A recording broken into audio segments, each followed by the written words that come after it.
What's going on, everyone? John Matrix here, and we are back today with another 40k video for you guys. This one from Arbiter Ian, and we're going to check out the origin and lore of the Raven Guard, because Corax is going to be the next Primarch that we take a look at. So we're going to get into the lore surrounding his legion.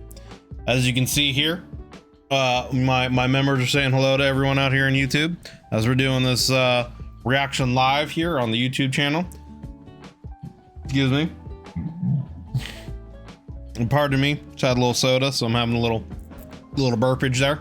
But anyway, so yeah, we're doing this live. So if you want to come in and hang out while we're doing this live reaction and join the discussions, feel free to. You can click the join button down below. It's somewhere down below, and there's also a link in the description.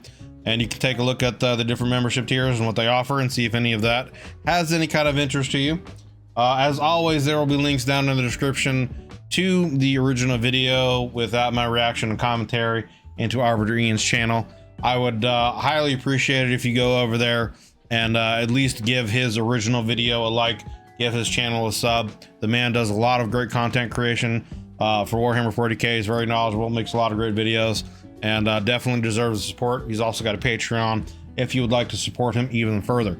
So go over there, check out his stuff. But for now, let's get into this video and learn about the Raven Guard. The Raven Guard in 40k are masters of swift and unseen assaults, reconnaissance and stealth troops who fall on the enemies of the Imperium without warning. And yeah, they're one of the loyalist legions that I would be interested in playing on the tabletop. I haven't really talked about this in a while, because we haven't really talked about tabletop stuff in a while.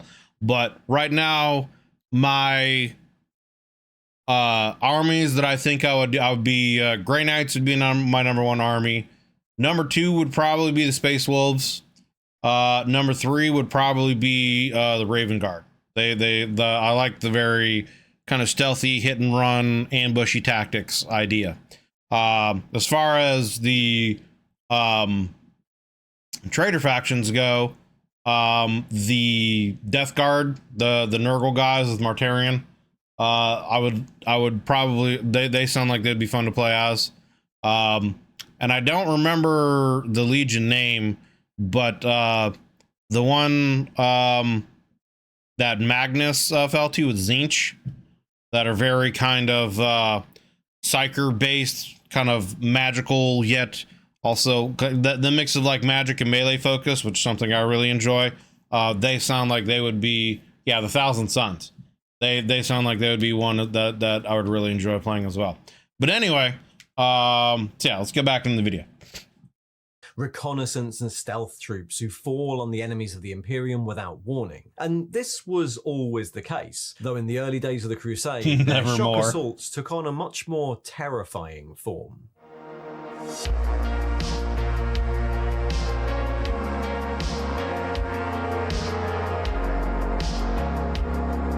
Hiya, welcome to Heresy 101. In this little series, I'm going through the lore for each of Warhammer's Space Marine legions, particularly their origins in the grim days of the Horus Heresy. So I'll be taking a look at where they are at the start of the heresy and how they got there, what happens to them during the heresy, and therefore it's worth saying that this contains spoilers for many.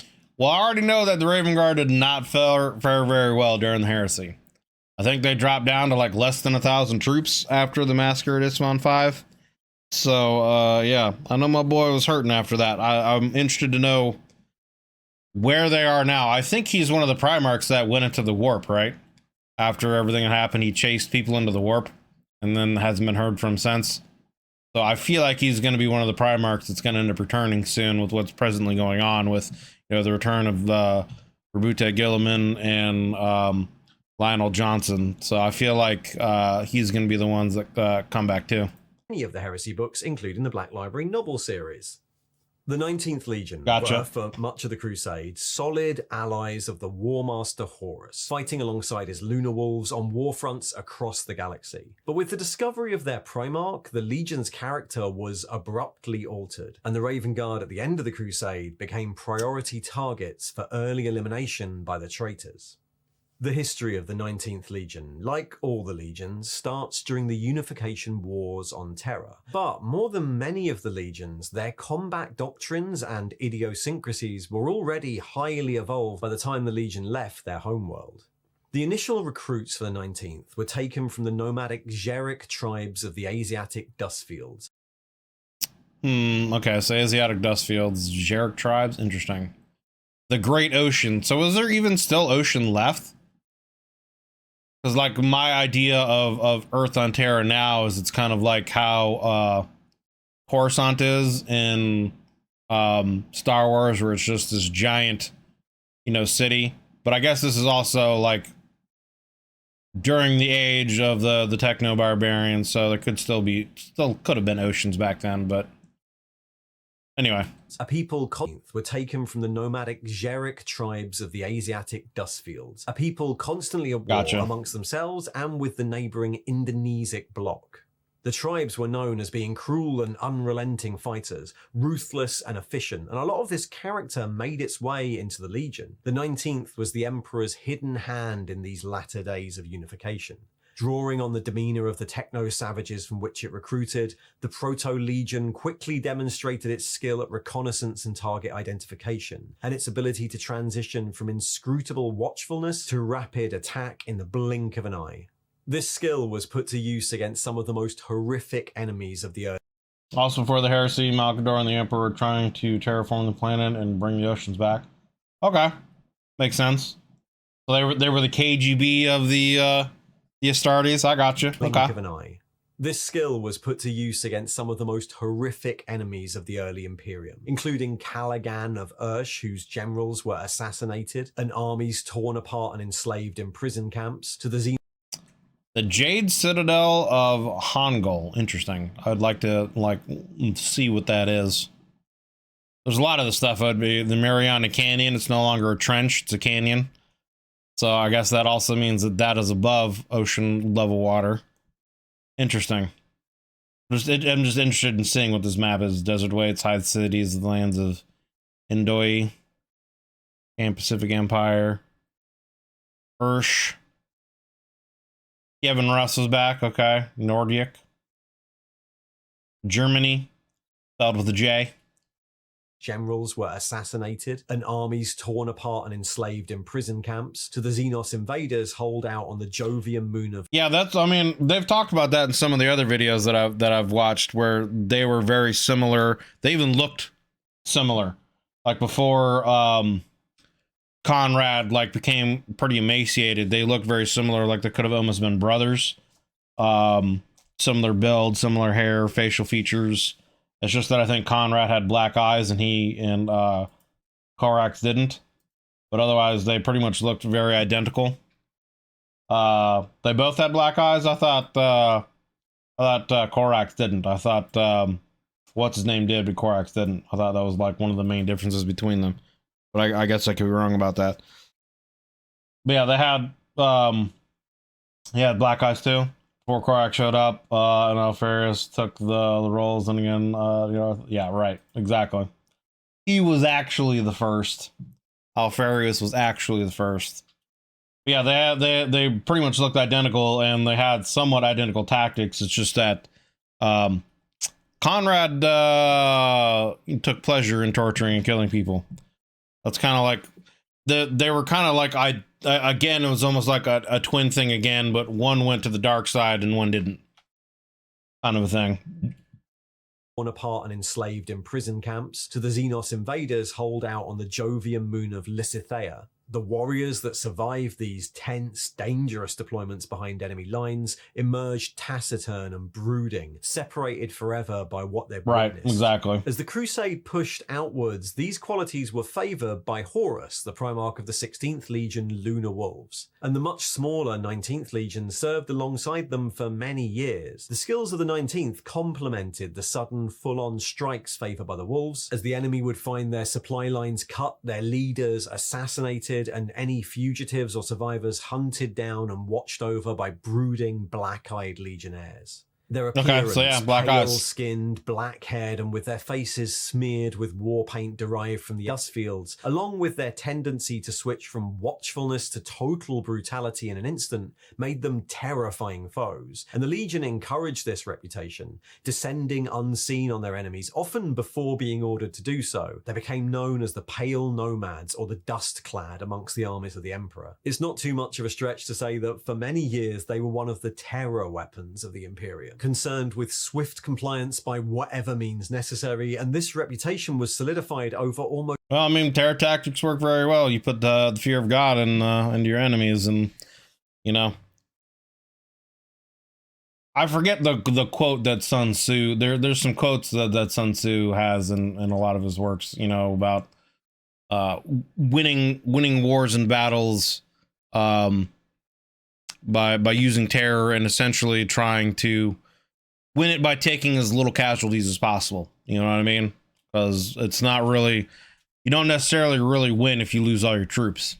You know what I mean? Or if you take so many casualties, you can't move on to the next phase of whatever the war is. So terror tactics are something that work quite well. Swift compliance by whatever means necessary, and this reputation was solidified over almost 200 years of fighting, and it would prove a hard one to shake when the Legion were, finally, in the latter days of the Crusade, reunited with their Primarch. To create the 20 Legiones Astartes, the Emperor had first created 20 superhuman beings known as the Primarchs, as the genetic templates and generals for his new armies. The Primarchs were intended to lead the legions out from Terra on the Great Crusade, but near the end of the Unification Wars, as the Primarchs grew in their incubation capsules and their genetic material was used to create the legions, a great catastrophe occurred, and the 20 infant Primarchs were scattered throughout the warp, coming to rest on various worlds across the galaxy. The pod of the 19th Primarch emerged deep inside the moon of Lycaeus and was discovered by some of the caste of slave miners that worked the moon, who raised him as one of their own. Named Corax, the Primarch was concealed from the mine overseers. Which doesn't that just mean raven in like Greek or Latin or something like that? I think that just means raven in some other language. One of their own. Named Corax, the Primarch was concealed from the mine overseers, something that was a great risk for the miners, but that Corax proved supernaturally good at.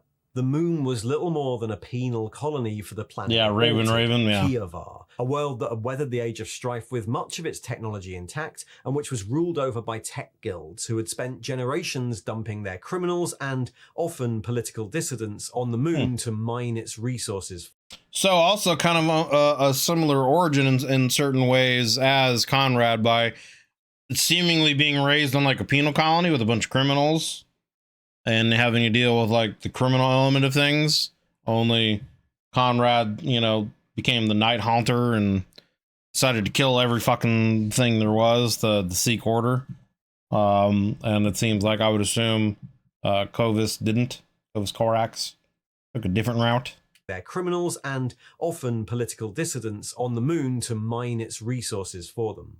Eventually, seeing the injustice all around him, the Primarch organized and then led an insurrection, overthrowing the overseers and leading his comrades in a swift and well-planned uprising against their masters. And it was just as this uprising was completed that the Imperium arrived. It's known that the Emperor and the Primarchs spoke, but unlike many other Primarchs, the Emperor did not immediately give Corax control of his legion. Instead, aware of the Primarch's plans to liberate his world, he left him in command of the stockpiles of atomic weapons the rulers of Kievar had hidden within the moon, and stood aside and watched as Corax used them to force the guilds to relinquish their rule. As the atomic fires blossomed on Kievar, Corax demonstrated that by slaying thousands, millions would be saved. This, some would like... And again, that's a similar philosophy that Conrad used. His philosophy of, I'm doing these great and terrible things to people that deserve it as an example so that I can save others in the future. By doing this and showing people that by not following the word of the Emperor and turning against the Emperor, this will happen to you. So be good little boys and girls and listen to what the Emperor says, stay loyal, and this won't happen to you.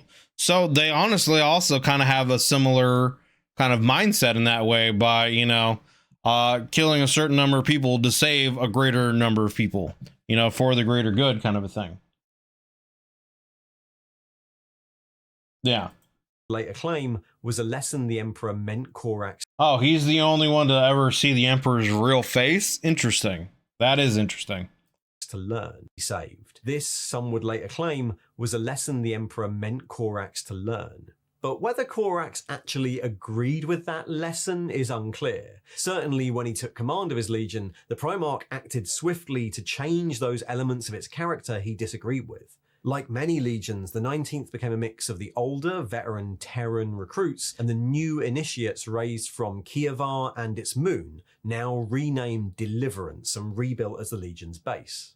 It was during these early years that much of the native demeanour of the old 19th, in particular the cold-blooded ways of the Xeric tribes, were purged. Saw through the Emperor's Legion glamour. had so often served in oppression, repression and occupation forces that Corax saw in some of the Terrans something similar to the slavers of Lycaeus. Several of the Legion's highest-ranking officers were reassigned to garrisons, other fleets, or, like the former Legion Master, Shade Lord Arcus Fall, to nomad predation fleets, assigned to patrol the unending sea of darkness at the edges of the Imperium, watching for extragalactic threats. This change in the Legion... Well, they didn't do a very good job because the Tyranids are here.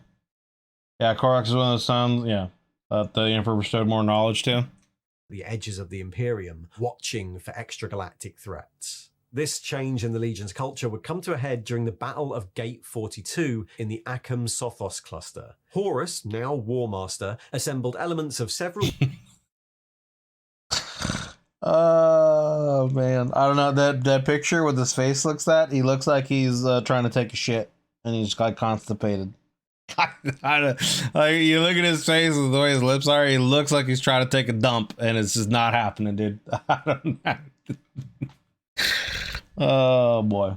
One of the theories that Cacaradons are successors to one of those nomad fleets. Gotcha. In the Akham-Sothos cluster, Horus, now War Master, assembled elements of several legions to swiftly put an end to the rule of the unsighted kings who dominated the area. But unlike their previous assignments, the War Master ordered the Raven Guard to conduct a direct frontal assault on the enemy lines. Though Corax rallied against the plan, arguing that it was a waste of his legion's speciality, many of the remaining Terran legionnaires supported Horus, and so Corax assigned them to the attack. While the assault succeeded, the result was that Corax's new legion, now known as the Raven Guard, were decimated. After the battle, the Raven Guard could barely field 80,000 legionnaires, and Corax... So they already took major losses from one battle, and then they took a lot more losses from Isstvan V. So I wonder if essentially, like at this point in the timeline, had Horus already turned, and so he sent them in purposefully to dwindle their numbers, so that when they were to spring the trap on Isstvan V, they would be more manageable. I wonder if that is the case or not.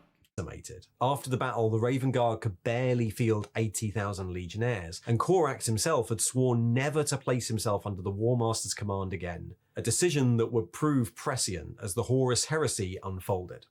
At the end of the Great Crusade, a few years later, their numbers having grown... Don't think Corax purged Terrans from his legion by sending them into battle or out in the nomad fleets? Right. Slightly, the Raven Guard could field around 81,000 legionnaires, around 1,000 of which were assigned on garrison duties, mostly in the Legion's home base of Deliverance. While the character of the old and new legions had never meshed well, their organisation structure and tactics had, and the Legion tended to operate a very loose chain of command. While it organised itself according to the Principia Bellicosa on paper, in reality individual companies and squad leaders had considerably more latitude than in other legions. Which spread all the way to the top. Corax himself had a much more casual and comradely relationship to his legionnaires than many other Primarchs. The Legion fielded every tool of war at the Imperium's disposal, including heavy tanks and artillery units, but nonetheless, the 19th favoured a style of war that focused on rapid strike, outflanking, mobility, and, where possible and desirable, stealth. They fielded large numbers of reconnaissance units, and the division between standard tactical squads and recon squads was often quite blurred, with both using a lot of the same tactics and equipment. They also had far higher numbers of Moritats than other legions, understandable when once their modus operandi had included assassination and infiltration. Their organization also included a number of specialist formations, which used... So, I mean, obviously, and this is the time before the Inquisition and all that shit was made, so they didn't have the assassins of the Inquisition, so it would make sense that these guys would be kind of filling that role beforehand. Their organization also included a number of specialist formations, which used unique versions of equipment constructed by the guilds of Kiava, which, while not a Mechanicum Forge world, were comparable to one, and entirely under the control of the Legion. From war material like the Shadowhawk or Whisper Cutter, to being the testbed for the advanced Mark VI Corvus armor, the Legion was one of the more technologically advanced ones. But none of this famed stealth technology would prove much use in their opening engagement of the heresy. As Horus's rebellion was revealed in the Isstvan system, the Imperium responded by deploying 7 legions to Isstvan V to halt Horus's advance. The assassin temples were formed in Malkador and Sigurd during the heresy, or right before? Right. By deploying 7 legions to Isstvan V to halt Horus's advance. Rip. The first 3 legions to arrive, the Raven Guard, Salamanders, and Iron Hands, deployed immediately to the surface on the order of Ferrus Manus of the Tenth, Gotcha. but were caught in a brutal crossfire when the remaining 4 Loyalist legions deployed as a second wave, declared for Horus, and cut down their allies. Yeah. The Raven Guard were all but destroyed. Corax and the survivors went into hiding on the surface for months before a small fleet, braving the blockade around the planet, managed to extract them. Barely 4,000 of the Legion remained, many joining the guerrilla forces known as the Shattered Legions, where their skills in stealth assault proved invaluable. From around 80,000 down to just 4,000. That is what they would say is a massacre, man. Like, that's a lot of people to lose. Guerrilla forces known as the Shattered Legions, where their skills in stealth assault proved invaluable in harrying the War Master's forces during their long march on Terra. But Corax himself wanted to make a greater stand against the betrayal. Petitioning the Emperor on Terra, he gained access to secret assets from the original Astartes creation process, and along with help from the Mechanicum and the scientific knowledge of the guilds of Kiavar, he used this genetic material in an attempt to hothouse his legion back to fighting strength.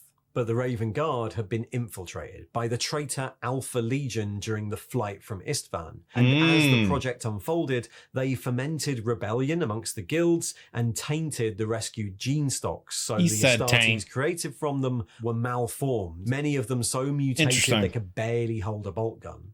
Though some of them were later able to fight alongside the Legion, Corax was forced to stop the project, and the Raven Guard would never rebuild their numbers, though they continued to fight valiantly for the Loyalists, cutting supply lines, stalling advances, and generally being a thorn in the War Master's side. Well, I mean, the tactics that they mostly used would benefit from, you know, smaller groups going and disrupting supply lines, hit and run tactics, ambushing, you know, assassinating people of importance to disrupt command structures, etc., etc. So in some ways, having a smaller, you know, force could be more advantageous to the type of tactics that they use.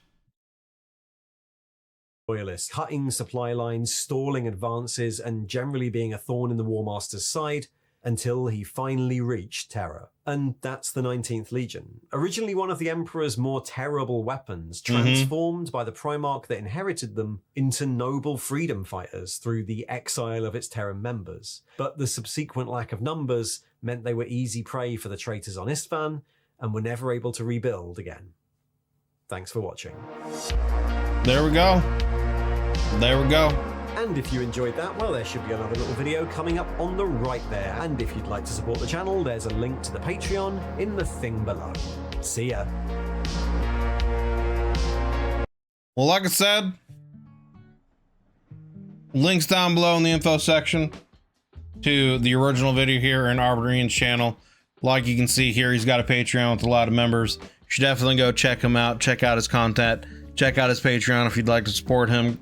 you know, greater than just giving him a like and a sub. The man is a great content creator, does a lot of great stuff. So yeah, that was his video on the Raven Guard during the Horus Heresy. And I mean, yeah, from a lot of previous videos I've already watched, it's, you know, there was definitely a massacre, you know, and it seems like they might have been set up twice. A lot of the original Terran, or a lot of the original troops that were from Terra seem to maybe have different thoughts or ideologies on how to do things, and wanted to follow through with what Horus's plan was, and they ended up all getting called and cleared out, which could be advantage in two ways. You know, it's an advantage for Corax, knowing that, okay, the rest of the people that are left under my command are fully loyal and committed to me and no one else, and their command. But that also works in the other way, which is what happened at Isstvan V, with Horus saying, like, okay, any kind of people that could turn have already been purged, so everyone that's left just needs to be wiped out, which for the most part it's what happened, you know, going from around 80,000 troops down to around 4,000. That's a lot. But again, like I said, for the type of hit and run tactics that they use for going after supply lines, disrupting supply lines, assassination, recon, disrupting information, falsifying information, etc., etc., sometimes having less is more, you know what I mean? So, but great video, you know. So I'm not sure exactly when I will have it done and out, but the next big Primarch video that I'm going to do will be on Corax, probably the Amber King's video on him. So I'm going to try to get that out obviously as soon as possible, hopefully by the weekend, but if not, then maybe next week, and then we'll see where we want to go with the Primarch series next. This would haunt Corax for the rest of his life. He would often wonder how the duel would have turned out, as goddamn enough air assassins. Yeah. Okay. Interesting enough, couriers to save Lorgar from Corax during the drop site massacre, and Corax had to flee with his marines. This would haunt Corax for the rest of his life, often worried how the duel would have turned out, as well as how he would have turned out if he and Conrad had switched places. Superlevels are definite mirrors of each other. Our fighters actually played both sides, though. Sabotaged Raven Guard, but he also copied, then altered the corrupted gene seed before giving to the Emperor's children and the pure sample.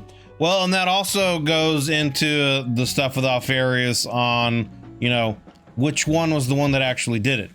Because the original Alfarius, supposedly the original Alfarius from the Amber King video that I watched, stayed loyal to the Emperor all the way through, and has been working against his own legion.